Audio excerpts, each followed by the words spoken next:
दी कलयुगवासी channel में आप सभी का स्वागत है। कैसे हैं आप सभी लोग, ये बताने के लिए कमेंट बॉक्स में श्री गणेशाय नमः जरूर लिखें। तो चलिए दोस्तों, आज हम इस वीडियो में जानेंगे गणेश चतुर्थी, माघ चतुर्थी, तिल चौथ या माघी चौथ, संकष्टी चौथ या तिलकुट्टा चौथ, मतलब बहुत सारे नाम से अलग अलग राज्यों में जाना जाता है। हर राज्य के लोग अलग अलग नाम से बुलाते हैं। इस वीडियो में हम जानेंगे कि पहली बार हम व्रत रख सकते हैं या नहीं, और 2026 में गणेश चौथ का व्रत हमें कब रखना है, क्या क्या नियम विधि हैं, नहाए खाए से लेकर और पारण तक के बीच के संपूर्ण नियम विधि हम जानेंगे इस वीडियो में। चतुर्थी तिथि कब से प्रारंभ हो रही है और कब समाप्त हो रही है, चंद्रोदय का समय क्या है, सब कुछ बताऊंगी। आप लोग ध्यानपूर्वक सभी बातें समझ लीजिए। तो चलिए वीडियो को शुरू करते हैं। इससे पहले आप लोगों को अगर मेरा वीडियो पसंद आए तो लाइक शेयर सब्सक्राइब ज़रूर करें। तो चलिए शुरू करते हैं। तिल चौथ की सभी महत्वपूर्ण बातें। तो सबसे पहले ये जानते हैं कि पहली बार ये व्रत उठा सकते हैं कि नहीं। लोगों, ये व्रत पहली बार कर सकते हैं। माघ चौथ का व्रत संतान के लिए किया जाता है। संतान की दीर्घ आयु के लिए माताएं व्रत रखती हैं, तो जिनको भी संतान हो वो व्रत उठा सकती हैं।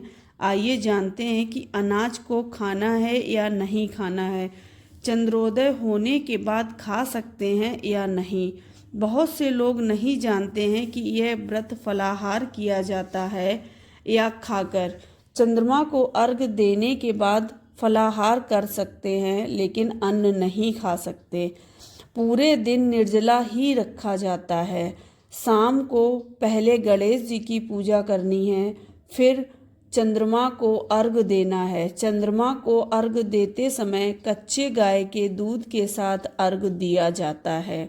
फिर सुपारी पान के साथ पूजा की जाती है और फिर फल खाते हैं, अपना व्रत खोलते हैं, मतलब फलाहार वाला। और जल बच्चों के हाथ से भी पी सकते हैं या खुद से भी पी सकते हैं। तो इस प्रकार यह व्रत किया जाता है। इसमें अनाज नहीं खाया जाता, लेकिन बहुत से लोगों के यहाँ रीति अलग होती है। वो लोग कहते हैं कि अनाज खा लिया जाता है। तो आप उसको अपने हिसाब से देख सकते हैं कि आपको खाना है या नहीं। माघ महीने की कृष्ण पक्ष की चतुर्दशी को इसका व्रत किया जाता है, और बहुत अधिक ठंडी होने की वजह से व्रत में कोई भी परेशानी नहीं आती है निर्जला रखने में। पानी को लेकर आप आराम से रह सकते हैं, प्यास नहीं लगती है ज़्यादा।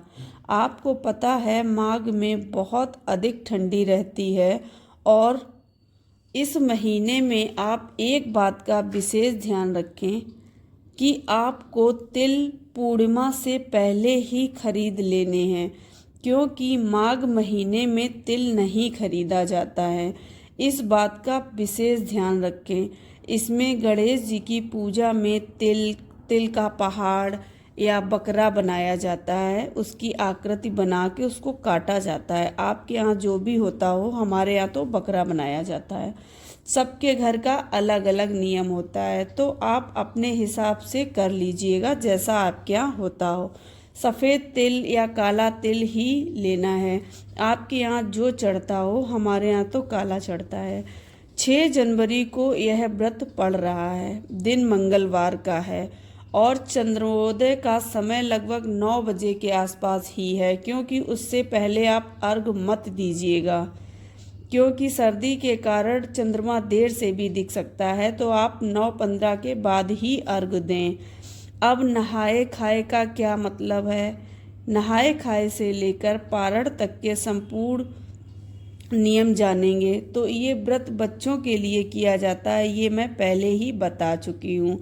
एक दिन पहले नहाए खाए का नियम है, साग और रोटी खाया जाता है। आप जिस भी प्रकार का साग खाएं जो आपको आसानी से मिल जाए।